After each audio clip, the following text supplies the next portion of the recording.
방금 영상으로 보신 것처럼 간밤에 또 트럼프와의 불확실성이 불거졌습니다. 혼란스러운 상황이 이어지고 있습니다.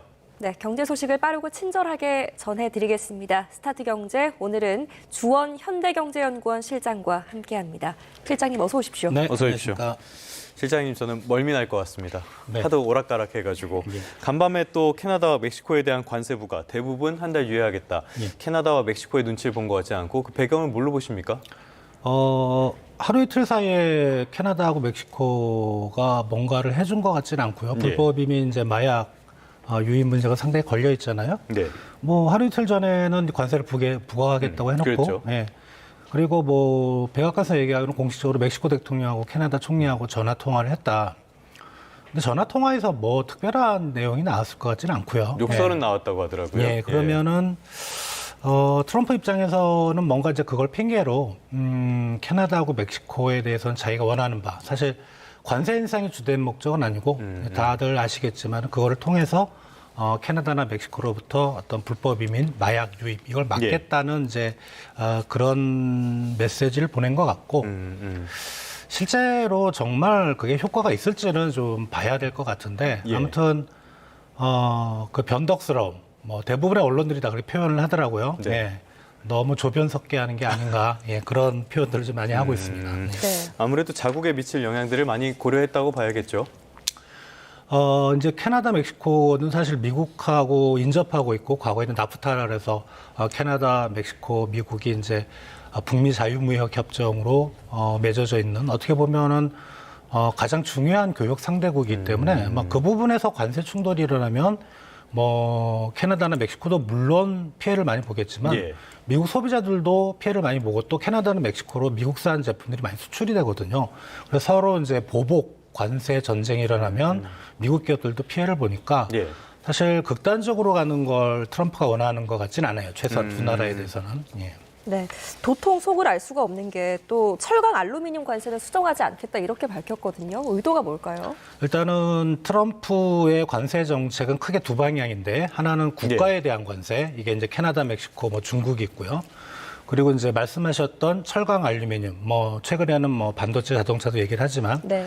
일단 국가들에 대한 관세는 이슈가 확실합니다. 불법이민 마약이기 때문에 국가에 대한 관세 정책은 오락가락할 수가 있다고 생각이 돼요.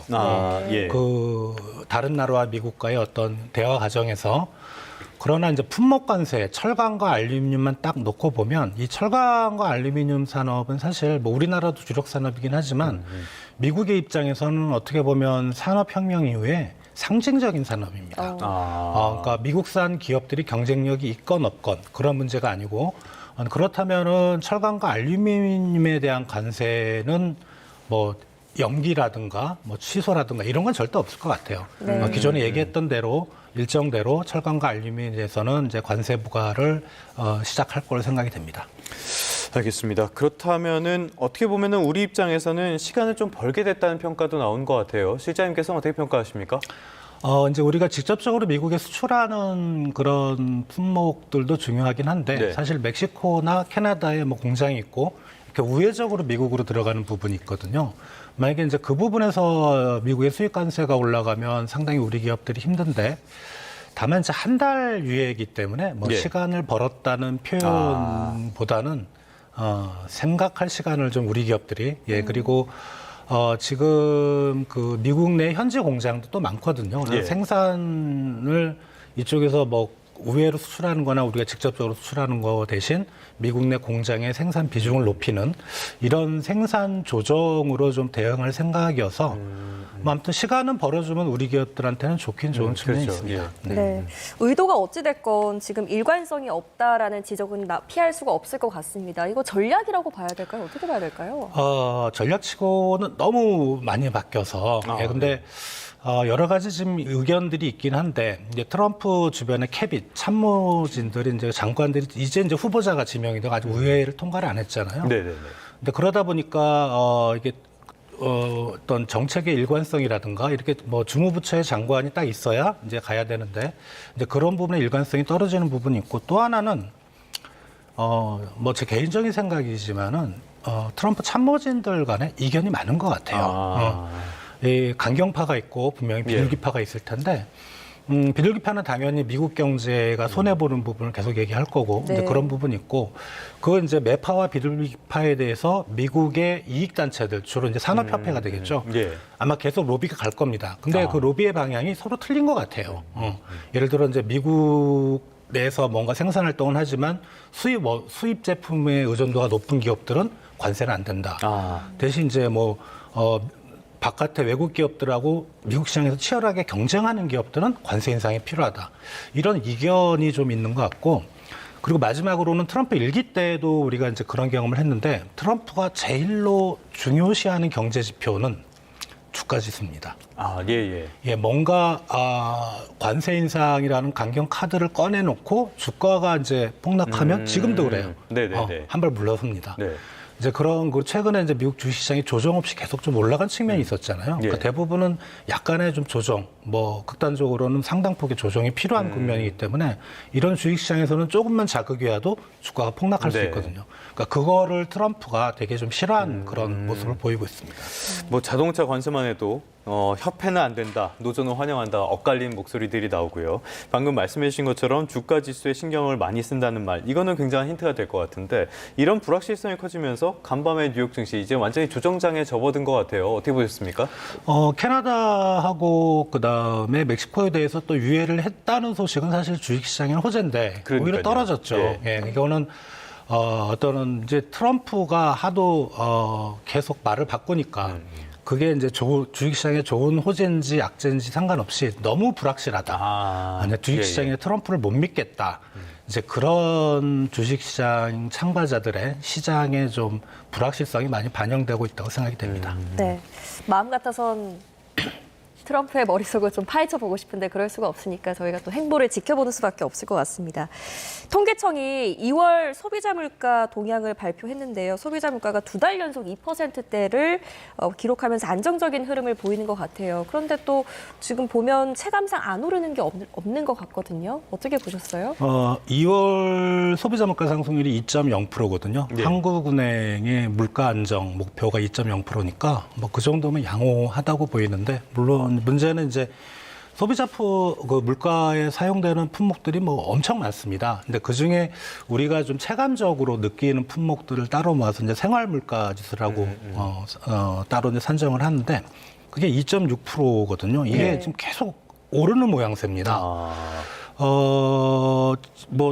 주유소만 가보셔도 몇 달 전보다 지금 유가가 휘발유나 경유가격이 확 오른 건 알 수도 있고 그리고 최근에 커피 가격도 많이 올랐습니다. 그런 걸 볼 때는 어떻게 보면 국민들이 체감하는 물가는 상당히 좀 많이 올랐다. 그렇게 많이 보이고 있습니다. 그러니까 기초적인 흐름 자체는 안정적인데 변동폭이 큰 품목들이 오르다 보니까 체감 물가는 많이 좀 부담스러운 것 같다. 이런 말씀으로 알아들을 수 있을 것 같은데요. 그런데 가공식품 물가는 더 오를 것 같다고 해요. 17일부터는 라면값도 오른다는데 일단은 가공식품 물가가 이렇게 오르는 배경은 뭡니까? 가공식품 그 품목만 딱 놓고 보면 2.9%가 올랐거든요. 생활물가보다 더 올랐습니다. 지금 이제 업계에서 얘기하는 거는 원자재 가격이 많이 올랐다는 건데 실제로 이제 월드뱅크 통계를 이용해 보면 올해 2월 기준으로 1년 전에 비해서 아라비카 커피 원두가 키로당 1년 전에 4.6달러였는데 그러니까 1년 전이면 작년 2월이죠. 그렇죠. 올해 2월에는 9달러 오, 두 배가 올랐어요. 놀랐네요. 예. 예. 코코아도 뭐 5.5달러에서 거의 10달러까지 올랐거든요. 그러니까 다 2배가 올랐어요. 그래서 네. 커피 가격이 올라간 거는 분명히 이해가 갑니다. 그리고 이제 가공식품 중에 우리 국내 뭐 막김도 한 17%, 그다음에 뭐 커피가 아까 말씀드린 8%, 예. 빵도 한 5% 정도 올랐는데 제가 궁금해서 이제 라면도 네. 얘기를 하셨잖아요. 네. 그럼 밀가루 가격에 뭐 문제가 있나? 그런데 밀가루 가격은 안 올랐습니다. 그래요? 예. 솔직히 이해가 안 되는 측면인데 뭐 업계 사정이기 때문에 우리가 이제 그 업계 뭐 재무제표를 꼼꼼히 볼 수는 없는 건데 예. 밀가루 가격은 떨어졌어요. 예, 그래서 빵하고 라면 오르는 건 솔직히 좀 개인적으로 이해가 안 가는데 예, 예. 물론 이제 그거는 단순히 이제 달러화로 표시한 원자재 가격이 떨어졌다는 거지. 최근에 환율은 1년 전에 비해서 한 7, 8% 정도 올라 있거든요. 환율 때문에 우리는 이제 환율을 고려한 가격으로 수입을 예, 하기 예. 때문에 분명히 밀가루 쪽에서도 뭐 라면이나 빵의 주원료인 밀가루 쪽에서도 분명히 그런 영향은 있지만 아무튼 라면이나 빵 올라가는 건 개인적으로 그쪽을 좀 많이 좋아하기 때문에 반기진 않습니다. 네. 네. 지금 말씀하신 것처럼 고유가, 고환율, 고물가 시대에 또 지금 본격적인 관세 전쟁까지 앞두고 있고 국제적으로 지금 또 불안정한 요소들이 많은데 지금 우리 또 전국 상황을 보면 또 우리 전국 상황만 놓고 봐도 불안정하지 않습니까? 그럼에도 불구하고 지금 정부가 대책을 마련해야 될 것 같은데요.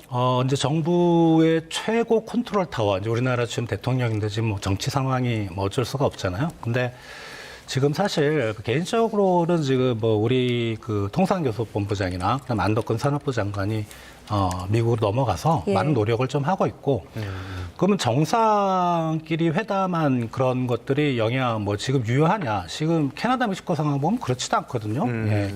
그리고 이제 일본의 총리가 넘어가서 뭔가를 했는데 철강 알루미늄에 대해서는 또 관세를 유예도 못 받았어요. 예. 그래서 지금 당장 우리 정상이 필요한 것 같지는 않고 대신 이제 산업부 장관 그리고 우리 통상교섭본부장이 계속 이제 지금 좀 있으면 또 상호 관세가 적용이 되잖아요. 네. 또 그젠가요, 어젠가요?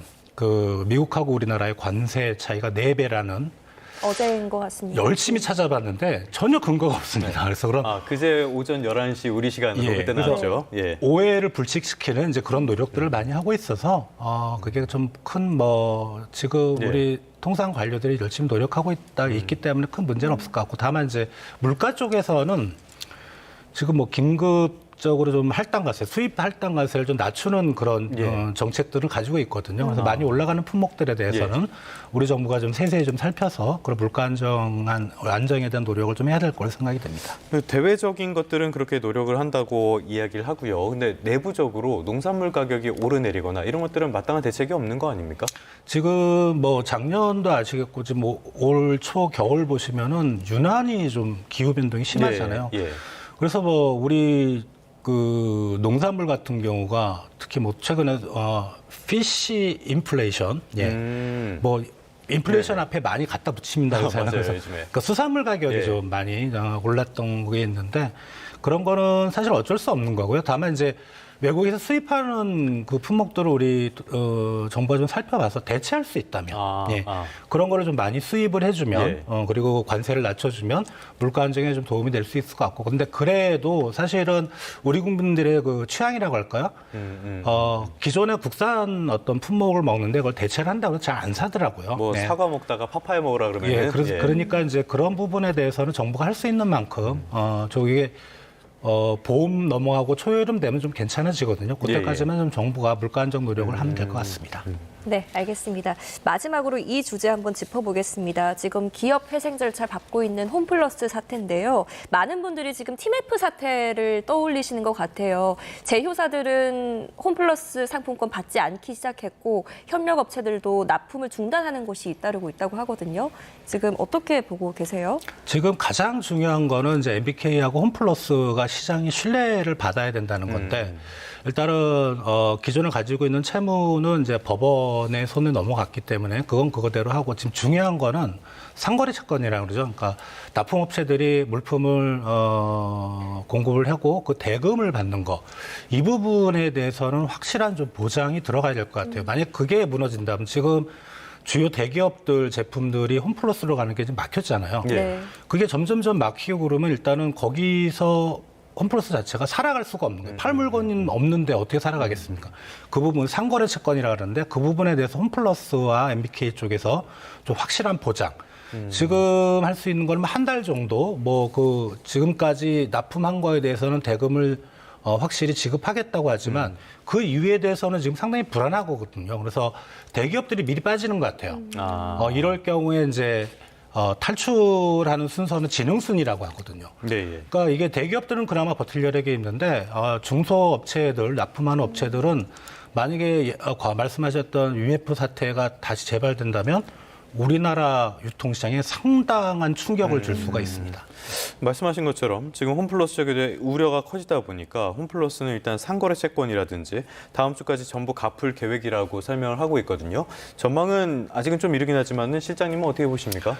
유동성이 몇 천억이 되기 때문에 한 달에 뭐 한두 달에 들어오는 게 그래서 뭐 당장은 문제가 될 것 같지는 않아요. 그리고 만약에 이게 뭐 요번 달 안에 문제가 된다면 심각합니다. 그러면은 예. 홈플러스도 그렇고 MBK도 그렇고 상당히 좀 공공해질 궁지에 몰릴 가능성이 있거든요. 예. 그리고 지금 우리 이제 금융감독기관도 예의주시하고 있기 때문에 금융감독기관은 UMF 사태가 재발하는 걸 원하지 않을 겁니다. 그렇겠죠. 그래서 예. 당분간은 문제는 없지만 이게 이제 한 달, 두 달 이후의 문제인 거죠. 그때도 괜찮을 건가?